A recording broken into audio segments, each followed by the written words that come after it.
kəndli bir dana kəsəcək, bir qazel çağırır. Qoyur qazelə. Qazelə verir 50 manat. Qazel bunu apar, kəsimxana harada kəs. Sonra başqa bir maşın gətirməlidir. Təmiz soyuduculu olmalıdır, standartlara cavab verməlidir. Yoxsa akta tutub cərimə eləyəcək. Filan. Bu ət yığılmalıdır. Ora təzdən o götürməlidir. Kənddəki yerinə kəndcə satmalıdır. Və ət niyə bahadır? Biz kənddə Avropa standartı istəyirik. Gəlin know-how yoxdur. Gəlin bunu alsın. Ət üzr istəyirəm. Buyurun. Ətin qiymətini qaldıran amillər var ki, biz onu görməməzlikdən gəlirik. Düzdür. Əgər bir 100 kiloluq mənim danamda 120 manat mən daşımacılıq xərci çəkirəmsə, deməli, orada 1 manat artdı. Baytarlığa pul verdim, kəsimxanaya pul ödəməsin, o baytarlığa getmir. Kəsimxananın xərci. Deyir ki, mən də burada qoymuşum 20 manat. Orada da insarçılıq var. Bir dənə, iki dənə yer təsdiq olubdur. Böyük şəhərlərdə. Başqa yerə deyil. Hamı gətirməli. Yəni bütün o xərclər avtomatik olaraq ətin qiymətinə təsir edir. Təsirdə və nəsil etibarı vətəndaşa. Buyurun. Müsbət əlavələri var, buyurun. Mənim. Abşeron üçün neçə kəsimxana var?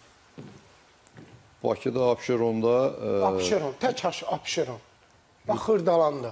Bakı ilə... Xırdalanda. Xırdalan ikinci böyük yaşayışı olan şəhərdir. Neçə kəsimxana? Abşeron yarımadasında 20 kəsimxana fəaliyyət göstərir. Yox, Xırdalan ərazisində, siz dediniz Mehdabadda var. Yox, Məhəmmədidə var. Xırdalanın özündə Zəhmət Ruzi var. Zəhmət Ruzi özü üçün. Yox, özün, o sənə qoymuram. Yox, kəsim müəssisəsi var orada, böyük stand. Yox, mənim, bax, çox üzr istəyirəm. Orada ən azı 1 milyona yaxın əhalidən söhbət gedir orada. Tamamilə doğrudur. Və siz 1 milyon əhalinin gündəlik ət tələbatını hesablayın.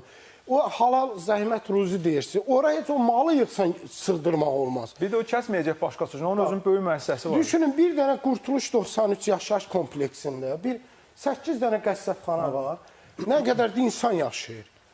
O əti necə gətirib? Biz buna çözüb... Nə təklif eləyirsiniz? Mən təklifim nədir? Təklif olar bir vətəndaş kimi deyirəm bunu.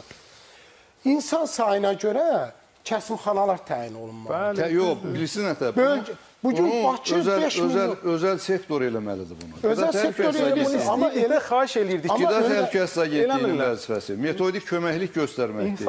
Mən bugünkündə gedim, deyim, kəsimxana açsın. Əziz qonaqlar, gəlin bir-birimizi dinləyək. Siz deyirsiniz ki, kəsim yerlərinin sayı artmalıdır. Qalib müəllim deyir ki, bunu özəl sektor etməlidir.